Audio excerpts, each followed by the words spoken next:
Vous êtes parent depuis peu et vous vous demandez pourquoi bébé pleure autant. Vous avez tout essayé et pourtant les larmes continuent.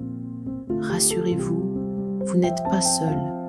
Dans cette vidéo, on va comprendre ensemble pourquoi les nouveau-nés pleurent et surtout, quelles techniques simples et efficaces vous pouvez utiliser pour les calmer. Restez avec moi jusqu'à la fin, je vous donnerai ma méthode préférée, testée et approuvée par de nombreux parents. Pour commencer, il est essentiel de bien comprendre une chose importante. Lorsqu'un bébé pleure, il ne cherche ni à vous embêter, ni à faire un caprice. Le nouveau-né n'a qu'un seul moyen de communiquer, les pleurs. Voici les principales raisons pour lesquelles votre bébé peut pleurer, ainsi que des explications précises pour mieux les comprendre. Premier, il a faim. C'est la raison numéro 1 des pleurs chez un nouveau-né.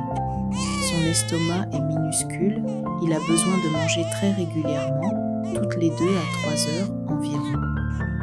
Les pleurs de faim sont généralement courts au début, puis deviennent rapidement insistants, réguliers et rythmés. Conseil pratique, essayez de nourrir bébé avant qu'il ne pleure intensément. Si vous repérez les premiers signes, il porte ses mains à la bouche, tourne la tête vers vous, fait de petits mouvements de succion. C'est le moment idéal pour le nourrir. Il est fatigué. Un bébé épuisé ne s'endort pas nécessairement facilement.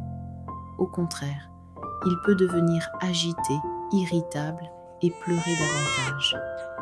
Les pleurs liés à la fatigue ressemblent souvent à des plaintes plus aiguës, accompagnées de gestes comme se frotter les yeux ou bâiller. Conseil pratique, observez les signes de fatigue, bâillement, regard dans le vide, mouvement lent. Installez rapidement un environnement calme, sombre et confortable afin d'aider bébé à trouver facilement le sommeil. Troisième, il a besoin d'un câlin, besoin de contact. Les bébés ont naturellement besoin de contact physique. Votre chaleur, votre voix, votre odeur les rassurent profondément. Les pleurs liés aux besoins d'affection sont généralement des pleurs courts, intermittents, et s'arrêtent rapidement lorsque vous prenez votre bébé dans les bras. Conseil pratique, accordez régulièrement du temps au contact peau à peau ou au portage en écharpe. Ces moments renforcent le lien affectif et apportent une sécurité émotionnelle importante au bébé. 5.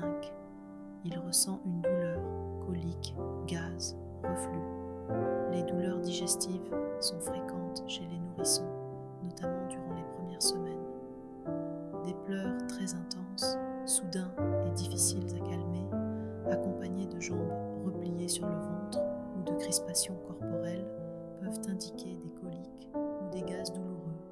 Conseil pratique, massez doucement son ventre dans le sens des aiguilles d'une montre, pratiquez une flexion douce des jambes vers l'abdomen ou consultez un pédiatre si ces symptômes persistent fréquemment.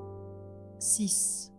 Il est surstimulé ou s'ennuie. Un bébé confronté à trop de bruit, de lumière ou d'activité peut rapidement devenir agité et submergé par les stimulations. A l'inverse, un environnement monotone et sans interaction peut aussi provoquer des pleurs d'ennui. Ces pleurs sont généralement plus modérés, intermittents, mais persistent tant que la situation ne change pas. Conseil pratique, alternez les moments de stimulation, jeu calme, échange doux, chansons, et les périodes de calme. Adaptez-vous au rythme et aux réactions de votre bébé. Il saura naturellement vous guider. Chaque pleur est différent et traduit un besoin spécifique. Avec patience, observation et intuition, vous apprendrez très vite à décoder précisément les besoins de votre bébé et à mieux y répondre. N'oubliez jamais qu'un bébé rassuré deviendra un bébé serein et confiant et que les pleurs, même fréquents, ne durent qu'un temps limité. Voilà, nous sommes arrivés au bout de cette vidéo. J'espère qu'elle vous aura aidé à mieux comprendre les pleurs de votre bébé et surtout à trouver des solutions concrètes pour l'apaiser. Rappelez-vous que vous faites de votre mieux et c'est déjà énorme. Les premiers mois peuvent être difficiles, mais vous êtes capable de les surmonter avec douceur, patience et amour. N'hésitez pas à demander du soutien autour de vous, car prendre soin de bébé signifie aussi prendre soin de vous-même. Si vous avez aimé cette vidéo, n'oubliez pas de la liker, de la partager à d'autres parents qui pourraient en avoir besoin et surtout abonnez-vous pour ne rater aucun de mes prochains conseils sur la parentalité et le sommeil de bébé. Dites-moi en commentaire quelle technique fonctionne le mieux avec votre bébé. J'ai hâte de lire vos expériences.